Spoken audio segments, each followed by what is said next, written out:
The fluorescent lights of the hospital corridor hummed faintly overhead, casting a sterile glow across the pale tiles. Daniel clutched his son, Ethan, close to his chest as he pushed open the heavy glass doors of the emergency entrance. His arms ached, but he didn't loosen his hold. Ethan's tiny body felt almost weightless. And that worried him more than anything. The boy was usually a bundle of restless energy, always squirming, always asking questions. Tonight though, Ethan just leaned against his father's chest, his face pale and clammy. His small fingers gripping the collar of Daniel's worn jacket. Daniel's heart raced faster than his footsteps. He was exhausted, running on fumes after weeks of double shifts at the construction site. But adrenaline kept him moving. Every cough from Ethan sounded like a crack in Daniel's own chest, each little whimper reminding him of how powerless he was to stop his son's suffering. He prayed silently under his breath, words tangled and desperate. Please let him be okay, just let him be okay. The nurse at the reception desk looked up as he hurried in. Her expression softening at the sight of father with a sick child. "Sir, what's wrong?" she asked, already rising from her chair. "My boy," Daniel managed, his voice breaking. He's burning up, can't stop coughing. Please, he can't breathe right." The nurse gestured quickly. "Bring him here. We'll get a doctor right away." But Daniel lowered Ethan onto the padded gurney they wheeled forward. The boy's eyes fluttered half open, hazy with fever, and he whispered, "Daddy, don't go." Daniel squeezed his hand. "I'm right here, champ. I'm not going anywhere." As the medical team hurried around, attaching monitors and checking his vitals, Daniel stood back, torn between helplessness and guilt. He wished he could trade places with Ethan, wished it was his lungs struggling for air instead of his little boy's. But wishes didn't pay hospital bills. And that thought gnawed at him. He had no insurance, no savings, barely enough to keep a roof over their heads since his wife had walked out 2 years ago. Bringing Ethan here was the only choice. But he dreaded what the cost would mean for their already fragile lives. The doctor, a calm woman with sharp eyes behind her glasses, examined Ethan quickly. "We'll need to run some tests. His breathing sounds restricted. It could be pneumonia." The word slammed into Daniel's chest. Pneumonia. Dangerous, expensive, terrifying. Is he gonna be alright?" he asked, his voice cracking. "We'll do everything we can," the doctor assured him. "But he needs to stay under observation for tonight." Daniel nodded, his throat tight. He forced a smile for Ethan's sake as the boy was wheeled toward the pediatric ward. He walked alongside the gurney, brushing his son's hair back from his damp forehead, whispering promises that he wasn't sure he could keep. Inside the ward, after Ethan was settled with an IV and oxygen mask, Daniel finally sank into the hard plastic chair beside the bed. His hands trembled as he pulled his jacket tighter around himself, more out of habit than cold. He felt stripped bare in this place. Every flaw in his life illuminated under the harsh hospital lights. Other parents passed by in the hallway, some with flowers, others with bags of toys. Daniel had nothing to offer his son except his presence. He carried no bouquet, no stuffed animals. Just the quiet desperation of a man trying to hold his world together with fraying threads. He leaned forward, resting his elbows on his knees, and stared at Ethan's small hand resting against the blanket. "If anything happens to him, I don't know if I can survive it." Just then, Ethan stirred, his fever-bright eyes opening halfway. He tugged gently on the edge of Daniel's sleeve. "Daddy," he murmured through the mask. Daniel straightened immediately, leaning close. "I'm here, buddy." "What is it?" Ethan's gaze wandered across the room. Unfocused at first, then suddenly sharpening as it landed on someone outside the glass wall of the ward. A tall woman in an elegant navy suit was striding through the corridor, her heels clicking briskly against the tiles. Her presence seemed to command attention, even the nurses nodded respectfully as she passed. Ethan's small finger lifted, trembling slightly, and he whispered with startling clarity, "Daddy, that's Mommy." Daniel froze. For a moment, he thought his son was delirious from the fever. He followed the boy's gaze, and his heart nearly stopped. The woman in the navy suit was someone Daniel had seen before, though only from a distance. Not in this hospital, not in this city even, but on billboards, magazines, and news reports. Her name carried weight in business circles. She was the CEO of a powerful corporation, a woman admired and envied for her success. She was far beyond anything, or anyone, Daniel had ever imagined would cross his path. And yet to his son, she was more than a face in the media. To his fevered little boy she was mommy. Daniel's breath caught. His mind spun, torn between disbelief, confusion, and a strange flicker of hope he didn't dare acknowledge. His son's words echoed in the sterile air, wrapping around him like a riddle he couldn't solve. Why would Ethan call her mommy? And more importantly, why? In that very moment, did the woman pause in her stride, glance through the glass wall, and lock eyes directly with Daniel. For a long, breathless moment, Daniel didn't move. His son's fragile whisper still echoed in his mind. That's mommy. It had to be the fever talking. Ethan had been asking for his mother a lot lately. But always in the wistful way children do when they miss someone who isn't there. Tonight though, his voice had carried conviction. Like he knew her. Daniel's eyes shifted again to the woman beyond the glass. She wasn't looking away. In fact, her steps had slowed, her posture straightening as her gaze fixed on the small hospital bed. There was something startling about the way her eyes softened, if only for an instant. She stood tall, her navy suit perfectly tailored, her hair swept neatly back, every inch the image of a powerful executive. Yet here, in the harsh glow of the hospital corridor, something in her expression wavered. Daniel's chest tightened. She couldn't be Ethan's mother. That was impossible. His ex-wife had left 2 years ago, disappearing into a haze of anger, bitterness, and slammed doors. He hadn't seen her since. This woman, this CEO, was someone entirely different, someone who lived in a world of boardrooms, wealth, and influence. A world he would never belong to. Still, the intensity of her gaze unsettled him. The nurse returned, murmuring something about paperwork, but Daniel hardly heard. His attention was locked on the stranger. Ethan, weak but insistent, tugged again at Daniel's sleeve. His small voice carried a surprising firmness despite the oxygen mask. "Daddy, why isn't mommy coming in?"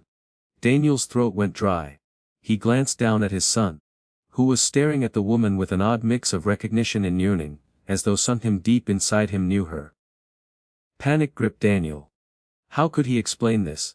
How could he tell his son that the woman he thought was mommy was in fact a stranger who probably had no idea they existed? Before he could answer, the sliding glass door opened with a quiet hiss. The air shifted. He looked up, and there she was, stepping into the ward. Up close, she was even more striking. Her presence carried an authority that made people instinctively take notice, yet her eyes betrayed a flicker of uncertainty. Daniel rose instinctively from the chair, caught between respect and protectiveness. "I'm sorry," she said softly, her voice carrying a warmth that didn't match her intimidating reputation. "I couldn't help but notice your little boy." Her gaze lowered to Ethan, and for the briefest moment, Daniel thought he saw her mask crack. The CEO, this untouchable woman from magazine covers, looked at his son as though she recognized him. Daniel cleared his throat. He's sick. Pneumonia, maybe. The doctors are running tests." His words came out rough, his exhaustion evident. She nodded, her eyes never leaving Ethan. "He's beautiful." Ethan's eyes lit faintly, fever or not. He whispered, "Mommy." The word hung in the air like a thunderclap. Daniel's heart lurched. "Then," he began quickly, desperate to correct him, but the woman raised her hand gently. Her lips parted, but no words came. Instead, she lowered herself carefully to Ethan's eye level, crouching in her immaculate suit, without a hint of concern for the expensive fabric. Her hand hovered just above the boy's blanket, trembling ever so slightly. "Sweetheart," she whispered, her voice catching, "why do you think I'm your mommy?" Ethan blinked at her, his eyes glassy yet strangely sure. "Because, I know you are." The room grew unbearably quiet. The beeping of the monitor filled the silence, each pulse echoing the storm in Daniel's chest. He wanted to speak, to explain, to protect his son from confusion. But the words wouldn't come. The CEO straightened slowly, her face a carefully composed mask again, but Daniel caught the flicker of something raw, something vulnerable, before it vanished. She turned her gaze to him now, steady and sharp. "I didn't mean to intrude," she said, her tone measured, but her eyes betrayed a depth of curiosity. "I hope he recovers soon." With that, she began to step back. Daniel exhaled shakily. Relief and dread colliding in his chest. He wanted her gone, Her presence was too disruptive, too confusing. But at the same time, a strange part of him wanted answers. Why had Ethan recognized her? Why had she looked at his son like that, with something dangerously close to recognition of her own? Wait. Daniel heard himself say, surprising even his own ears. His voice cracked. Do you know us? The question seemed to catch her off guard. She paused in the doorway, her shoulders stiffening. For a second, Daniel thought she would deny it outright. But instead, she hesitated, her lips pressing into a thin line. Her silence was louder than any answer. Then, without another word, she left. The glass doors slid closed behind her, leaving Daniel with a sick child, 1,000 unanswered questions, and a heart pounding with unease. Ethan sighed, drifting back into sleep, but his last whisper lingered in Daniel's ears like a ghost. Mummy came to see me. Daniel sank back into the chair, his hands gripping the armrests until his knuckles turned white. Who was this woman really? Why had his son recognized her? And why did he feel, deep down, that tonight was only the beginning of something far bigger than he could imagine? The pediatric ward grew quieter as the night deepened. Machines beeped steadily, a rhythm of fragile reassurance, while the hallway lights dimmed into a gentler glow. Daniel sat hunched in the stiff chair beside Ethan's bed, his jacket pulled around him like armor against the cold, and the chaos in his thoughts. He should have been relieved that his son was finally sleeping, his breathing less ragged under the oxygen mask. But Daniel's mind refused to rest. Ethan's words replayed endlessly. That's Mommy. Daniel rubbed his hands over his tired face, trying to shake off the echo. His son was delirious from fever. He had to be. Kids saw things, believed things, clung to hopes when reality was too heavy. Ethan barely remembered his real mother. She had left when he was only 4. The few memories he carried were softened by time and loneliness. But the way Ethan had said it tonight, not wistful, not confused. Certain. And then there was the woman herself. Daniel had seen her in newspapers and on television. Victoria Hale, the name surfaced suddenly in his mind. CEO of Hale Enterprises. A powerhouse in the business world. A woman often called, the Iron Lady, in glossy magazine profiles. Untouchable. Except, tonight she had stepped into his son's room, crouched down in her expensive suit, and looked at Ethan with something that felt disturbingly human. Why hadn't she just smiled politely and left? Why had her eyes lingered, as if she recognized him? Daniel leaned forward, staring at his sleeping son. Buddy, what did you see? He whispered. What do you know that I don't? Ethan stirred faintly, but didn't wake. The door creaked open, and a nurse peeked in to check the IV line. Daniel sat back, pretending calm, though his mind was in knots. When she left again, he let out a ragged breath. He couldn't stop thinking about the hesitation in the woman's eyes when he'd asked, "Do you know us?" If she were a stranger, she would have brushed it off with a quick no. But she hadn't. She had frozen. And then walked away. Daniel's chest tightened. 100 questions pressed against him. Could there be some wild coincidence? Did Ethan resemble someone from her life? Or, his mind leapt to the thought he didn't want to entertain. Was there something Daniel himself didn't know about the past? He shook his head fiercely. No. Don't be stupid. You know your life. You know your boy. She's just a stranger in a suit. But the argument didn't settle his nerves. It only made them worse. He thought about his ex-wife. How she'd left without much explanation, just exhaustion and anger in her eyes. She had said she couldn't live like this anymore, the bills, the long hours, the constant scraping by. He'd tried to make her stay, but she had packed a bag and disappeared into the night, leaving only a note. I need more than this. That was the last thing she had written. What if, more, hadn't meant another man? What if it had meant something entirely different? Daniel cursed under his breath, raking a hand through his unkempt hair. His imagination was running wild, fueled by fatigue and the unbearable weight of uncertainty. He needed clarity. He pulled his phone from his pocket. The screen was cracked, the battery barely clinging to life. With trembling fingers, he typed her name into the search bar, Victoria Hale. Dozens of results appeared instantly. Images, headlines, articles about board meetings and acquisitions. There she was, polished and perfect. Photographed beside world leaders and politicians. He scrolled further, searching for anything personal. And then, buried in one article, he found a single line that made his heart pound harder. Despite her remarkable rise in business, Victoria Hale has always kept her private life fiercely guarded. Rumors persist of a child she lost contact with years ago, though the CEO has never confirmed nor denied the speculation. Daniel froze, his fingers went cold around the phone. A child. His eyes shifted to Ethan, sleeping soundly now, the rise and fall of his chest steadier than before. Could it be? Could the boy who had called her, Mommy, be the very child the tabloids whispered about? It sounded impossible. Absurd. And yet, the look on her face tonight, it hadn't been random. Daniel dropped the phone onto his lap, staring blankly at the floor. His whole body felt heavy, torn between disbelief and a creeping sense of inevitability. If this were true, what did it mean for Ethan? For him?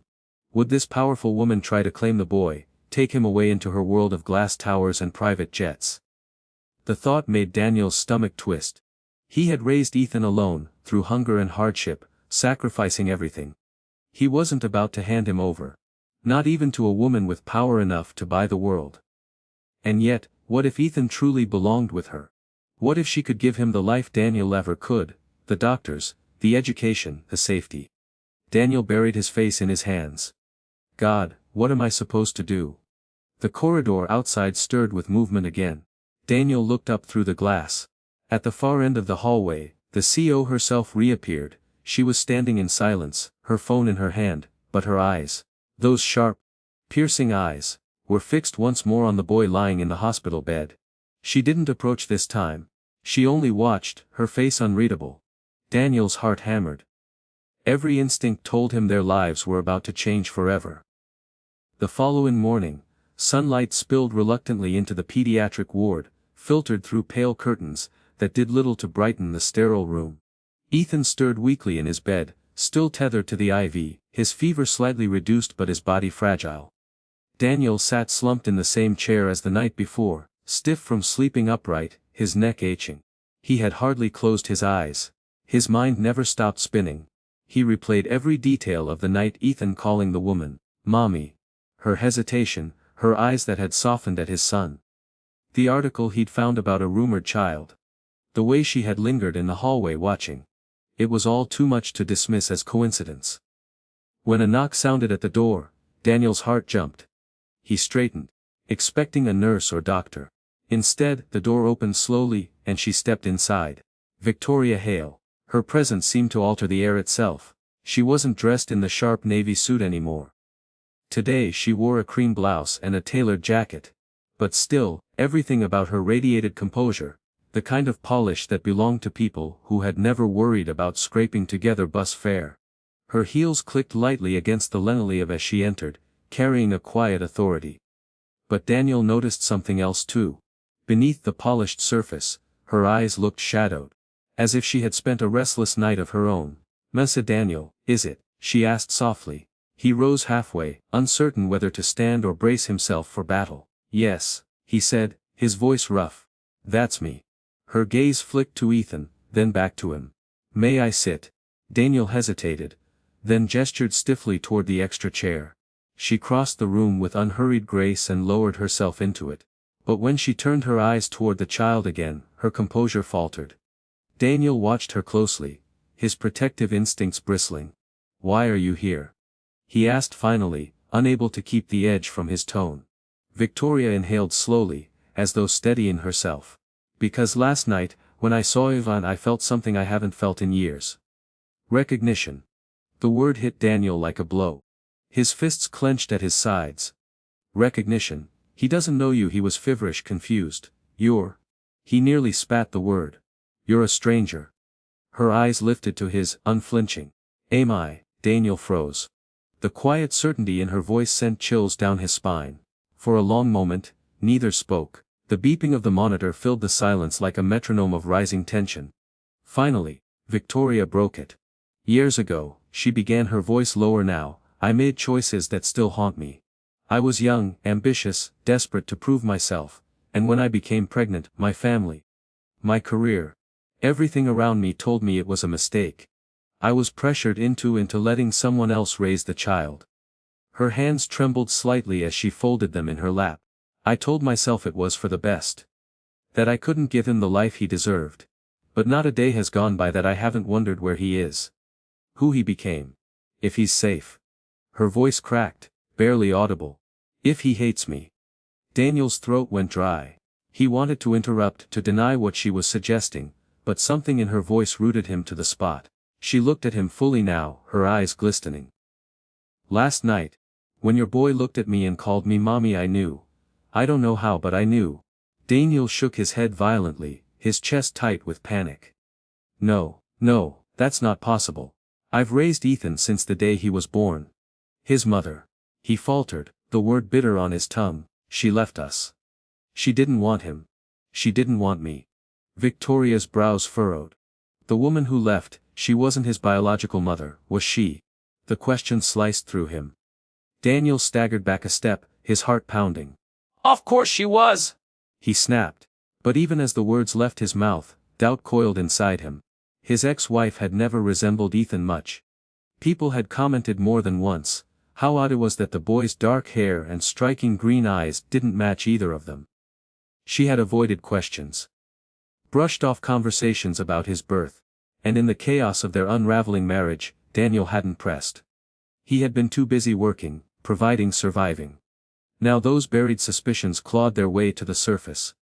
Victoria leaned forward slightly, her tone steady but not unkind. I need to know, Ethan come from. When you there at the hospital when he was born? Daniel's jaw clenched. I wasn't. He admitted reluctantly, shame burning through him. She told me I couldn't handle seeing the pain. That it was better I stayed away. When I came, Ethan was already here, wrapped in blankets. I didn't question it. Why would I? He was mine. He is mine. His voice cracked on the last word, raw with desperation. Tears welled in Victoria's eyes. She reached into her bag, pulling out a small photograph, faded, creased, clearly carried for years. She slid it across the table toward him.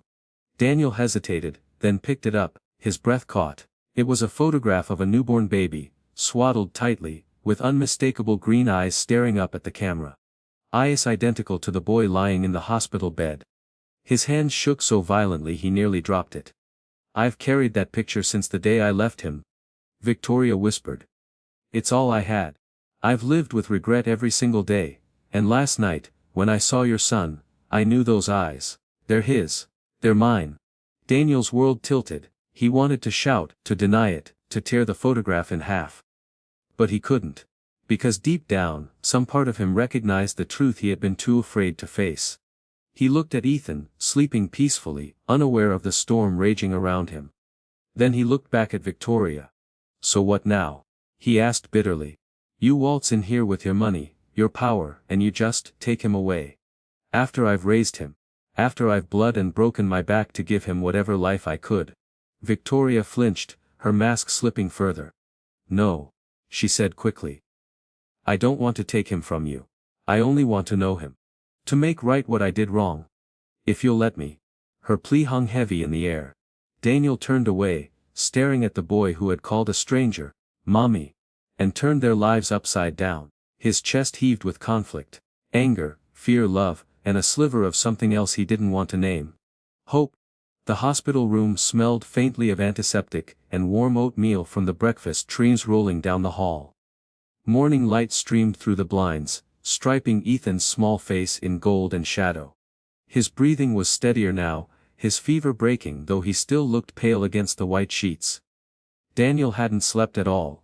He sat rigid in the chair, his elbows resting on his knees. His eyes fixed on the boy he had raised alone. The night's confrontation with Victoria replayed in endless loops, like a movie he couldn't stop watching. The photograph of the newborn still sat on the table beside him. Those green eyes, so unmistakably Ethan's, stared up at him every time he glanced sideways. He hated it. He hated how much it made sense. A knock on the door drew him out of his storm. Victoria entered quietly, carrying 2 cups of coffee. Her usually flawless appearance seemed softer today, her hair pulled back simply, her face free of the hard corporate mask. She set 1 cup down in front of Daniel without a word. He didn't touch it. Has he improved? She asked softly, glancing at Ethan. Daniel gave a small nod. Fever's down. Doctor said he'll need antibiotics. But, he's going to be okay. A relief flickered across her face, brief but genuine. She moved closer to the bed, her eyes lingering on Ethan with an ache that mirrored Daniel's own. Daniel finally spoke, his voice low and rough. "You can't just show up in our lives and turn everything upside down. He's my boy. Mine." Victoria's eyes filled, but she didn't argue. Instead, she nodded. "I know. And I would never try to erase you, Daniel. You've been his father in every way that matters." She swallowed hard. "But he's my son too. Not because of blood, but because I made the choice once to walk away, and it was the worst mistake of my life." Her voice cracked, and for the first time, Daniel saw not the CEO in glossy magazines, but a woman hollowed out by regret. Ethan stirred just then, his eyes fluttering open, his gaze landed on Victoria, and a sleepy smile spread across his face. "Mommy," he whispered faintly. Daniel's heart clenched. Victoria leaned down, her hand trembling as she brushed a strand of hair from his forehead. "Hi, sweetheart," she whispered. "It's me." Ethan's small hand reached for hers without hesitation, as if some invisible thread had always tied them together. Daniel's chest burned with a mix of jealousy, fear, and something else. Something gentler he didn't want to admit. He cleared his throat. "Ethan," he said softly, "this lady, her name is Victoria. She's someone who cares about you." But Ethan shook his head weakly, his voice firm despite the rasp. "She's mommy. I know." A tear welled in Victoria's eyes, spilling over as she pressed his hand gently to her cheek. Daniel had to look away. The room was silent except for the hum of machines and Ethan's breathing. Finally, Daniel stood, pacing to the window. He stared out at the city beyond, the endless sprawl of lives, struggles, choices. He thought of all the nights he had come home bone, tired from work, still cooking dinner. Still reading bedtime stories, still carrying the weight of being both father and mother. He thought of the days when Ethan had asked about mommy, and all Daniel could offer was a hollow excuse. And he thought of the woman behind him, broken in her own way, yet desperate to reclaim what she had lost. His voice was heavy when he finally spoke. "Do you have any idea how hard it's been?" He turned, his eyes blazing. "Scraping together money for school shoes, skipping meals so he could eat, praying he wouldn't get sick, because I couldn't afford a doctor. I've given everything. Everything. And now you show up. With your fortune and your suits, and you think you can just." "I don't think that." Victoria interrupted quickly, her own voice raw. "I don't want to take him from you, Daniel. I want to share him. With you. To give him what you couldn't, without taking away what you've given. Please believe me." Her words hung in the air, trembling with sincerity. Daniel's jaw tightened. He turned back toward the bed. Ethan was watching them both, his green eyes wide, sensing more than he could withstand. "Daddy," Ethan whispered. "Can she stay?" The innocence of the question shattered Daniel's defenses. He closed his eyes, a tear sliding down his cheek before he could stop it. When he opened them again, he looked at Victoria, not as an enemy, but as someone who might, just might love Ethan as deeply as he did. He sank back into the chair, his voice hoarse. "You want to be in his life? Then prove it, not with money, not with gifts. Prove it by showing up, by being there when he needs you, by staying." Victoria's breath caught, and she nodded fiercely, tears streaming freely now. "I will, I swear it." Ethan smiled faintly, content, his little hand still holding hers. For the first time in years, Daniel felt something shift inside him. A loosening of the tide of fear and bitterness that had ruled his heart. He wasn't ready to forgive her, not fully. But maybe, just maybe, he could let hope in. As the morning light warmed the room, Daniel reached over, covering Ethan's hand with his own. For the first time, the three of them were linked together. Father, son, and the woman who might yet become more than just a stranger. It wasn't the ending Daniel had expected. But perhaps it was the beginning his son deserved.